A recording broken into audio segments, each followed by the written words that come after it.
But Ryan, I think if I'm not mistaken, we're starting off with the New York Jets. Yeah, yeah. So we're doing the AFC East season preview today, and I think up first is the New York Jets. And one of the things I'd like to address about the New York Jets, we are aware now that Frank Gore is off the roster. That is. Thank you to everyone that commented on our Zach Wilson video that the New York Jets have not re-signed Frank Gore, and I don't think he's going to be re-signed. Sounds like he is retiring. So thank you to Mhm. everyone that commented on that and letting us know. But that being said, I'm kind of liking the Jets. I think they're going to be a fun team to watch. I don't think they're going to make the playoffs, but I think they can be very Mhm. competitive. They kind of remind me of, I think I said this about the Jets in that video, but they remind me of a young Arizona Cardinals from a couple years ago with Kyler Murray. So, it's just going to be a fun team to watch, a lot of improvement, and to see their development. But I think they're Mhm. going to be a really fun team. Their offense is going to be fun to watch. Their defense, I'm curious on how their defense is really going to do with Robert Salah being the new head coach. He's going to be bringing in new defensive schemes, and just looking at just who all they lost defensively. They did lose a decent bit of players. Neville Hewitt is the one that really kind of stands out for me.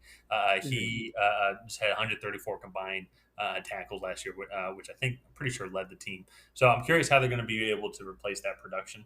Um, and, Mhm.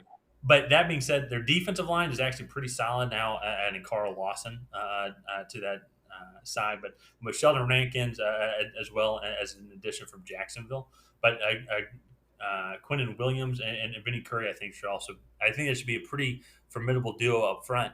But they're going to have some Yeah. young pieces in the secondary and the linebacker core. So I'm curious to see how they end up doing with that. Yeah, no, definitely. And so Robert Sala, when he was in San Francisco, I mean, he had defensive talent. I mean, Hmm. to to an excess. So I know a lot of people have high expectations for him to come in and really make a difference in this Jets defense, and I think they will be better than they were last year. Yeah. It's just the question is how much better can they be with one losing their tackle leader and also still having such young talent. Mhm. So I think they'll be probably a little below average. So to me they'll be like high 20 or low 20s to like high teens ranking defense Yeah. wise. But for me, like you said, this offense, I, it's going to be very fun to watch because I think Zach Wilson has a cannon for an arm. They drafted Elijah Moore and then they signed Corey Davis. Mhm. And then they solidified the offensive line and LaMichael Pirine, their going to be sophomore running back, now has a new offensive line to kind of run behind. So I'm pretty excited for this Jets team.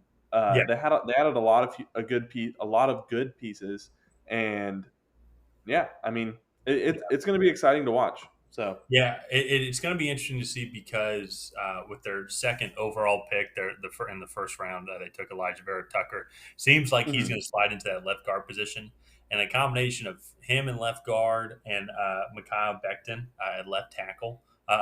He's one of the best run Mhm. blockers in the league statistically, according to PFF. He had a pretty solid year last year. However, though, so I think that's going to be Mhm. a strong tandem to set up that offensive line foundation. But they have a lot of other question marks Yeah, at the and center, then right guard, and right tackle position. So it's going to be interesting to see who well, so that starts was one of the things and that I who was does. reminded plenty of times by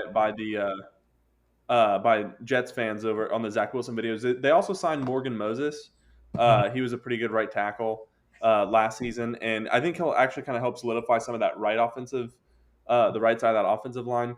And so uh, I think the Jets' offensive line actually looks pretty good, especially on the edges. I think it gets worse the more middle you go, Yeah, on the interior. which which could be challenging, especially with New England drafting an interior pass rusher. I want to say they have to play. They don't have to play the Rams, but against the Bills with Ed Oliver, that's going to be a little bit of a challenge. Mhm. So, and then even against the Colts with DeForest Buckner, the Jets are going to be more susceptible to an interior pass rush. But when you have a young quarterback in Zach Wilson, the tackles are more prevalent. So Yeah. One of the things that's going to be interesting is with that offensive line, and I mentioned Mekhi Becton being a good run blocker, seeing how the other pieces develop. They did sign Tevin Coleman, uh, and then with Ty Johnson, then they drafted Michael Carter in the fourth round out of North Carolina, and then LaMichael Perrin, I believe. Last year, Piran. among those four guys, they only had 500 total rushing yards. So I'm really curious to see who comes out and does the heavy lifting for the team. Tevin Coleman, I think, is a solid running back, and I think he's very versatile. He is getting a little up there in age. So we'll see how he utilizes them. And he has an injury history as well. He does have an injury history, and I think what was it? I think does he have sickle cell? Um, I need to double check that, but I remember he does have some immune disease, and that was when he came and was playing for the Falcons. That was one of the issues on that Super Bowl season. Was he going to be able to play in Denver just because of the high altitude? And so if that is a lingering effect, and if he's going to be able to play games or not. But when I see that running back combination, I think it's going to be very interesting to see if they do running back by committee. Who is the guy that does a majority of the carries? Who's in on third down? And eventually, if they start to transition to Michael Carter being the main running back that gets majority of the carries, and then the other guys become certain role situational running backs. But really, honestly, though, we haven't even mentioned his name yet. But Zach Wilson, he's the prize piece of this Jets Yeah. team. He's going to be where all the eyes are watching. We've already talked about this a little bit, but kind of after thinking about it more and doing some more research, what are your expectations? I think for Zach Wilson this year. My expectations for Zach Wilson, I think he'll come in. He'll have a 3,000 to 3,500 yard Mm-hmm. passing year, and then I would say probably 25 to 30 touchdowns with around 10 interceptions. Yeah. For me, if he can do that, I think that would set him up really well for the future and show that he has developed into a potential NFL quarterback. He doesn't necessarily have the luxury of Justin Fields or Mac Jones or Trey Lance, where he can come in and sit behind a veteran. Like they're kind of just, I don't say throwing him to the wolves, but he's going to play right away. He's not going to get the opportunity to really sit and learn and develop. He's got to learn quickly, and so not necessarily with the numbers. I would just like to see him continue to minimize his mistakes the further the season goes on. Yeah. Again, the Jets, like you said at the beginning of this take, aren't really playoff contenders. Mm-hmm. So I think they're more just trying to get better. I think in 2022 is when they'll really be like, all right, let's make a serious playoff push. Yeah. So that's kind of what I think a successful year for Zach Wilson will be. Yeah. But what about you? Well, so I looking at their depth chart, they have honestly 6 solid receivers that I like. You got Corey Davis, Denzel Mims, and Jameson Crowder currently as the number ones amongst those guys, and then you got Keelan Cole that came over from was it the Chargers? No, Jacksonville. Okay, Jacksonville. I was close. So, but then Keelan Cole and Braxton Berrios, Different coast. yeah. And I'm curious to see how Elijah Moore does, but those are 6 pretty solid targets. And if you add up their those guys' production, well, I guess the first 5, not Elijah Moore because he's a rookie.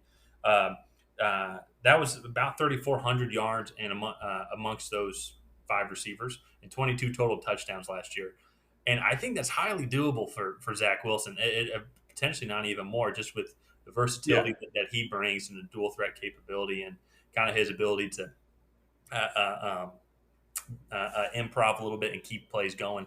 I think 3,500 yards is extremely doable if we're just going based off the receiver numbers from last year amongst all those guys. And so potentially even 4,000 and maybe 30 touchdowns. But I think the big key when watching him is you hit the nail on the head is he's going to be making mistakes because he's starting week 1 and he's got the team until week 18.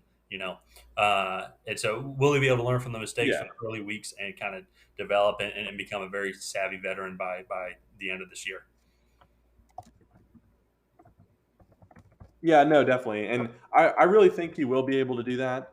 Uh, uh, Kind of to finish up here for the with the Jets for me, I have their final record at being 7-10. Okay. So I think they're going to win 7 games this year. The AFC East does have, I guess, one of the easier matchups, playing the AFC North and then the NFC South. Um, so I really think that the Jets could realistically win 7 games. I mean, they'll probably sneak out a few division games here and there. Hmm. They get to play Cincinnati, um, Houston, Philadelphia.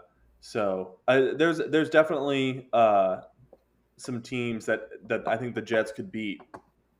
Yeah. So Well, yeah, I'm looking at their schedule. It's not out of the realm of possibility that they could have uh, a 500 record after 8 games. I mean, they're playing the Panthers week one. That potentially could be a win. The Panthers, we don't know really what they're going to bring to the table. Broncos, they could beat. mhm. Falcons are potential. Bengals, definitely potential. They're definitely their tougher competition is going to be more towards the end of the year. It feels like, and seeing how they develop. But yeah, I Mhm. think they can easily end up in that 7-10, 6-11 range. I think anything around there would be a successful season. And so